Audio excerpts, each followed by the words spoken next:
Tara men, laboy tayo dito sa Gabaldon, Nueva Ecija.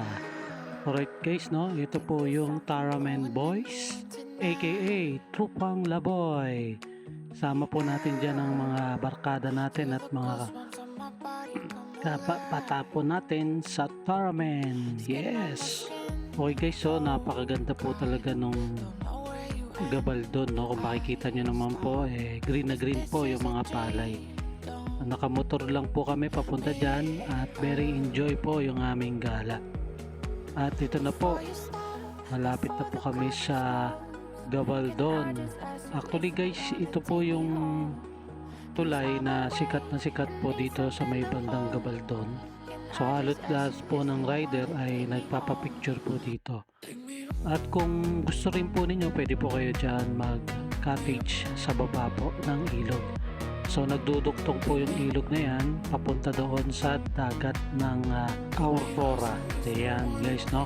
So tinatawag natin na Batanes of the East.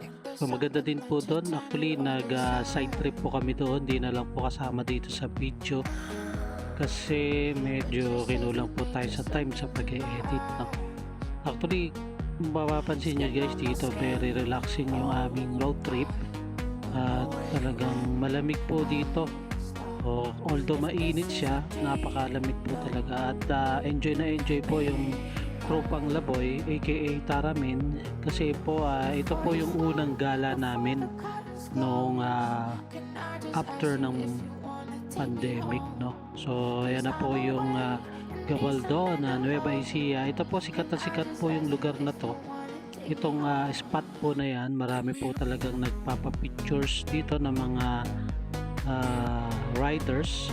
So hindi po muna kami nagpictures dyan kasi kukulangin po kami sa oras. Ang usapan na lang po namin ay pag-uwi na lang po. So wag po ninyong kakalimutan na magpicture po dyan, no? Very napakaganda po talaga ng view po dyan. Ito naman po yung Gabaldon Falls, no? 15 minutes lang po yung lakad po mula po doon sa taas. So sundan lang po ninyo yung mga arrows o yung mga signage para hindi po kayo malikaw. Basta pagbaba po nyo dyan, wag po kayong kakanan kasi maliligaw po kayo. Napakalamig po ng tubig na yan guys, sobrang sarap. Para po siyang merong gamot o yung tinatawag na positive ion na talagang isipin nyo galing kami sa biyahe tapos lumubog kami dyan sa malamig na tubig na yan. So Sierra Madre po yung tubig na yan. So ayan po, umakyat po ako dyan sa puno, hindi ko po kinaya. Okay guys, maraming salamat po at nag-enjoy po kayo sa video po na ito, Gabaldon. Follow for more. Thank you. Bye-bye.